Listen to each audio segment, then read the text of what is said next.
Bonjour, ici Louise Crépeau. J'aimerais aujourd'hui continuer sur le thème de la prière.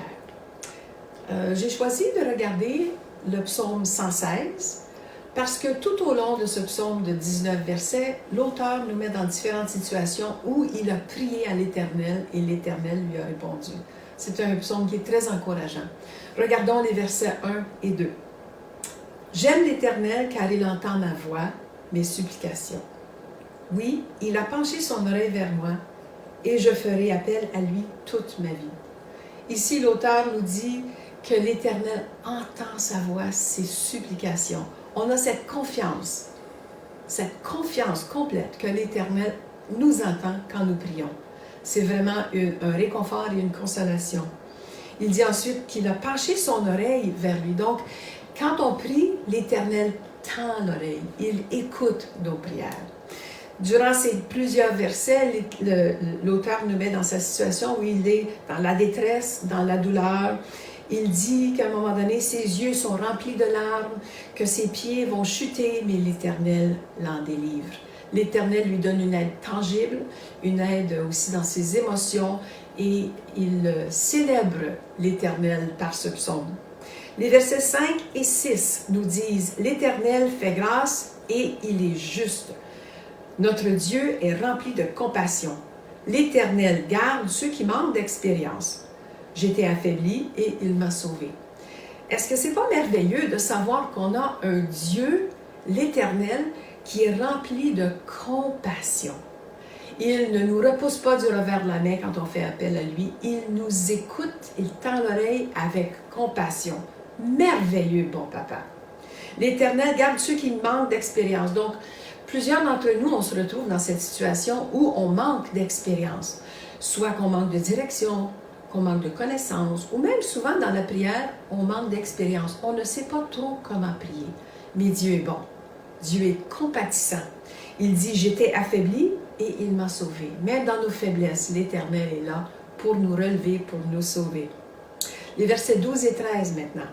« Comment pourrais-je rendre à l'Éternel tous ses bienfaits envers moi?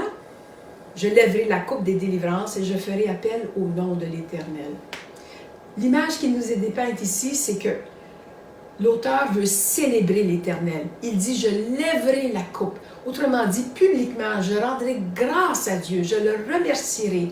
Je ferai un toast à l'Éternel pour le remercier de ses bontés envers moi, de sa grande compassion envers moi, parce qu'il a entendu ma voix et il m'a répondu.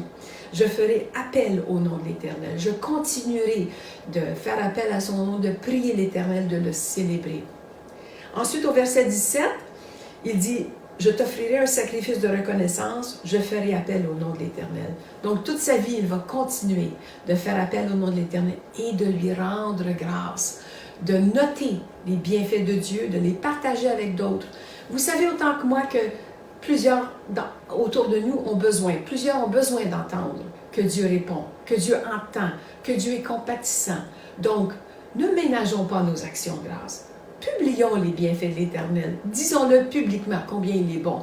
Combien même dans des temps où la réponse tarde à venir, qu'il nous donne la patience et la persévérance. Ça aussi, c'est une très bonne raison de le remercier quand il nous donne d'être patient et d'être persévérant.